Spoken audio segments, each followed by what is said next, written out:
Hello. Hey there. How are you?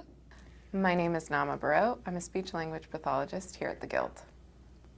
AAC stands for Augmentative and Alternative Communication. The individuals that use AAC device are all individuals that require either an alternative support or an augmentative support to their own communication functions.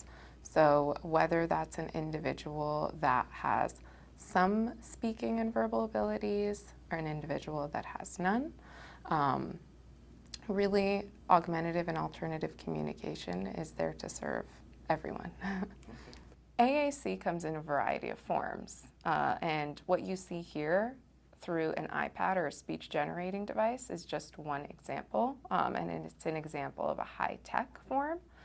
So AAC can actually also come in the form of Lite-tech, and that means just like more paper-based AAC.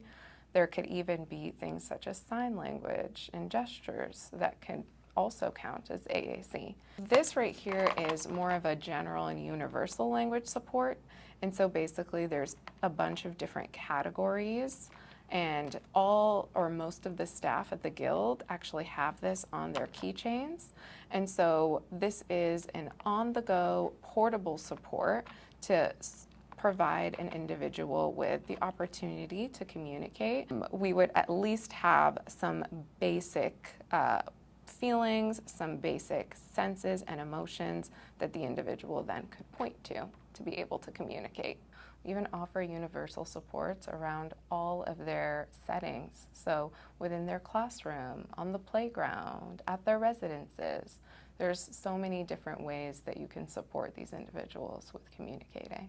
All individuals have a variety of their own abilities and their own levels and their own skills. And so some individuals that are minimally speaking or non-speaking might benefit from more of a multimodal approach. And so what that means is they benefit more from having the pictures as well as the voice output. Not every AAC device is the same. There's a variety of different programs that students or individuals can access. Some do have pictures, while others are just text and give the individual an opportunity to type out their words. Here at the Guild, the process of learning AAC typically looks like a speech pathologist doing an evaluation, assessing the level of where the student is, as well as then working with various team members, maybe the individual's parents, other professionals, to kind of just see what would be beneficial to have in the device. And so once a level is assessed, the speech pathologist would then choose the best and most appropriate program for the individual. And really what we would want to look to use is a robust language system. So providing the student with a robust vocabulary to be able to have access to so many different words so that they can then access and use. This is an iPad with the program Touch Chat. And so this is a universal homepage that provides the individual with access to a variety of categories and a variety of language functions that are also color-coded. And so you'll have things that are called core words and core vocabulary, words that everyone uses the most often. And then there are other things like fringe vocabulary. And so you'd go into a category. Over here it says groups. And so then you have all of these different categories of different areas of vocabulary that you can press. And so I'll press music. And so an example is Spotify.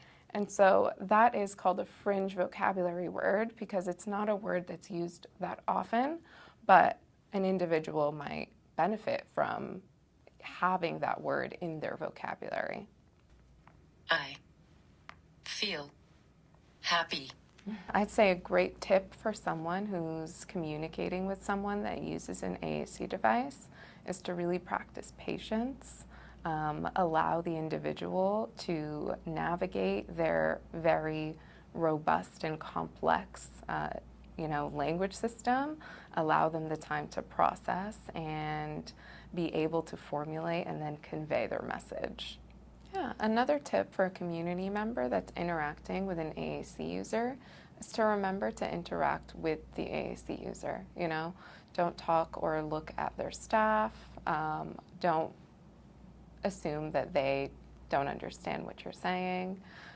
Really make sure that you're respecting the individual with the AAC device by making eye contact with them, by looking at them, by referring to them when you are speaking. Thank you.